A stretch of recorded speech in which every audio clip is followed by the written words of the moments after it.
switching your curriculum mid-year. Can you do it? Should you do it? How will that affect your kids? Stay with me because we're going to get into all of those questions in this Momtrepreneur Life Coffee Chat.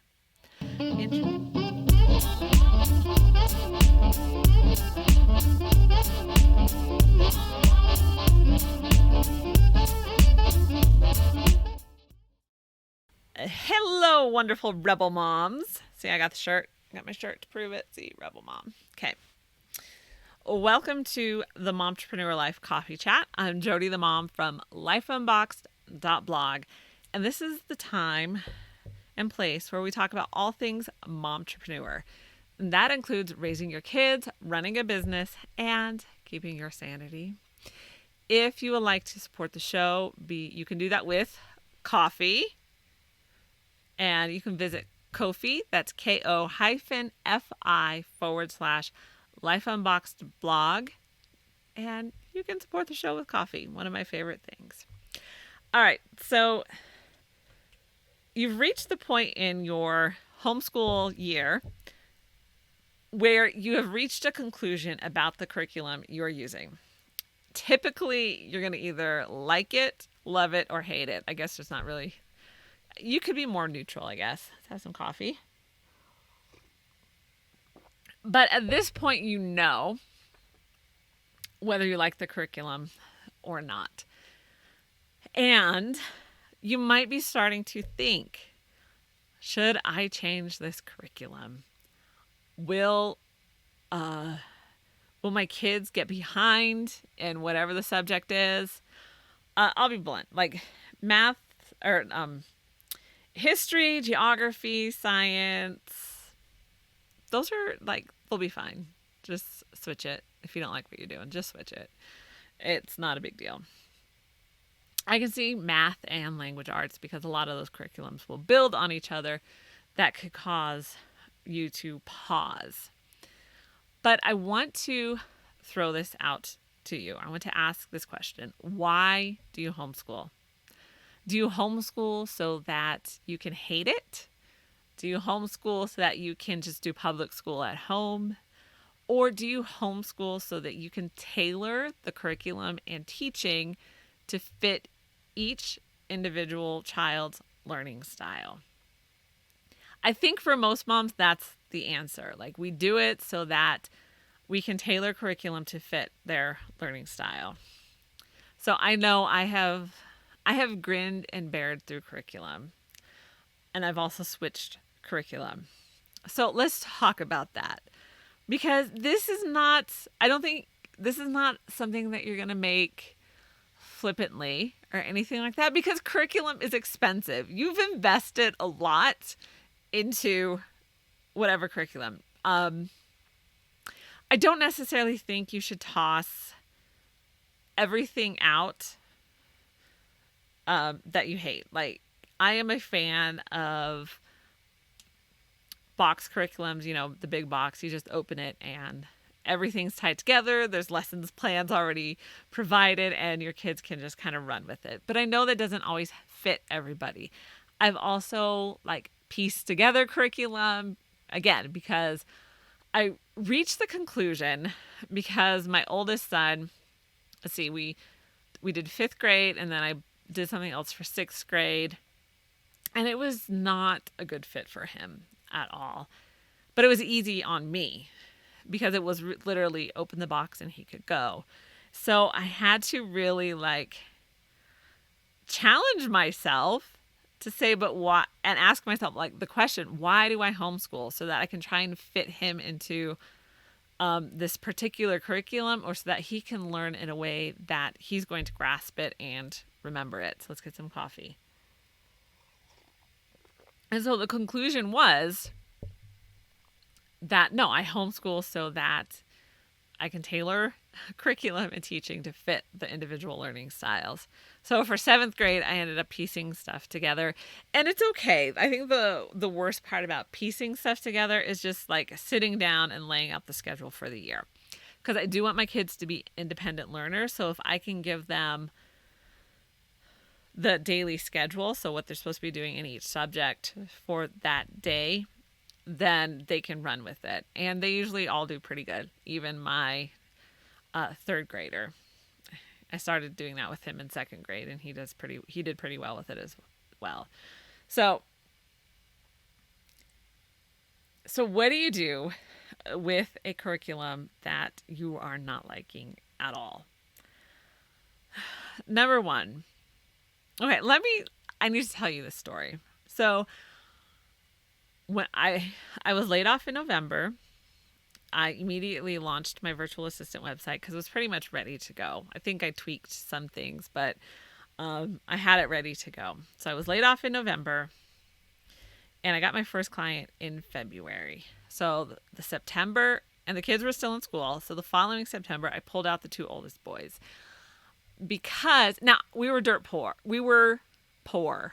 Like we like shaved our budget back to the minimum. I was calling our cell phone company basically saying, like, I have been your customer for 10 years now. I need a discount. So that got negotiated. So we really like scaled our budget back as far as we could to figure out like the minimum amount I needed to bring in. So it ended up being, when I was working, I was bringing in half of our household budget. When I got my first client, it was 25% of our household budget. And it's not like we made up that other 25% difference. We just cut back that amount. So it's a hard cut. So we didn't have any money for curriculum. And where we are in our area, they do have a lot of homeschool programs. So there was a public school funded like homeschool program. And, you know, the teacher, they would have classes virtually, like 2 days a week. They could go, you know, to class or to the school once a week if they wanted to, if they needed extra help on anything. I'm like, this sounds great. This sounds like the best of both worlds. Like, I was ready to rock it. Oh my gosh. So we get the curriculum. It was like the worst year of my life. Okay, might be an exaggeration, but you get the idea. Like, the curriculum was terrible, but I could not afford to switch. And yeah. So, like, them needing to be at their desk at a certain time on certain days. And meanwhile, I was pregnant during this time too. So I'm trying to schedule doctor's appointments around them needing to be in class. And right, you're saying like it's 2 days a week. But when you have two kids and they have different days, it ended up being 3 days a week that we had to be home, and they weren't old enough to stay home by themselves. So I'm like, I can't even like homeschool and make my own schedule. Like, there's no flexibility with this. And being homeschooled, I know the kind of flexibility that homeschooling offers. So I was like, this is ridiculous. And I had to turn in work every week and scan it in and send it in. Had to turn in work every week. And I was like, I am done. I am never doing this again. But again, like, if I would have, and the curriculum was not set up to be independent learning. It was set up to be taught in a classroom. Even though it is a popular homeschool curriculum. I remember my sister telling me like, oh yeah, I've heard that's a great curriculum. And I'm thinking, great. But I had to give them the teacher's manuals just so they could do the work for their school, because it was set up for a teacher to stand in front of the classroom and teach, not for kids to learn independently. So anyway, so that was like a traumatizing year, if you can't tell. So I said, I'm never doing this again. I'm never going to homeschool according to somebody else's schedule.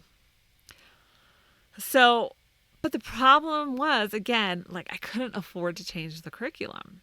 And you might be in that place as well, where you can't afford to change the curriculum. So you have an option, and that is just to get through the year. Like, and it's okay if that's what you end up doing. So that's number one. So you may just have to deal with it and then move on and then switch curriculums for the following year when you can when your budget can handle it. And it's okay. You're not going to scar your kids, I promise. The second thing is, one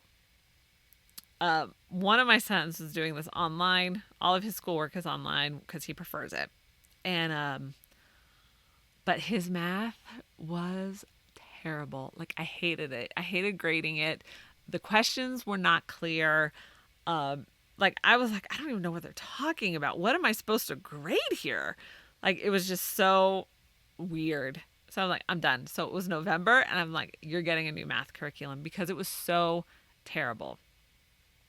So you can do that as well. If there's just one subject that is just driving you up the wall, find an alternative. Now, there are free and cheap homeschool curriculums out there that can fill in that gap for you. And you may not love them, but you'll probably like it a whole lot better than what you're working on now. So that is another option. Instead of like overhauling all of your curriculum, just replace the one subject that is really driving you crazy. And now I see a lot of like posts where it's talking about like you shouldn't change curriculum mid-year. Why not? Like, seriously, why not? Why shouldn't you change? Your kids are not going to fall behind. If you're concerned about them finishing the whole book, then work into the summer. You know what? I do that anyway, just because they can use the extra practice. And what's the old saying, idle hands are the devil's handiwork or something? It's true. Like, they need stuff to occupy them. And so switch curriculum, have them work through it in the summer as well. They will not fall behind, or if they do, it will only be for a short period of time. So you shouldn't suffer, and your kids shouldn't suffer through curriculum that you hate. Unless, of course, you can't afford it. And sometimes we're just going to have to suffer. But either way, whether you switch or you decide to just grin and bear through it until you can get to the end of the year, it's going to be okay. So if you are at a place where you're like, I can't stand this, I can't stand the way that these books are teaching, switch it or pitch it. Like, don't suffer. Because here's the thing. There's so many other homeschool families that will switch at this time as well, or have even switched sooner. You can find used curriculum that's minimally used or not used at all on eBay. There's Facebook groups for it. So you don't even need to pay full price for a new curriculum. And again, your kids are not going to fall behind if you switch their curriculum. I promise you they won't. And you know why? Because you are a good teacher and you're going to make sure that they don't. So don't be afraid to change it up. You should, if you don't love what you're doing, because I don't think you have to love everything you do, you should at least like it or enjoy it. So that is a wrap for this coffee chat. I am so glad you joined me, and be sure to check out this week's episode where I interviewed a mom. I've been doing those lately, putting those shows out. I can't talk, it's late.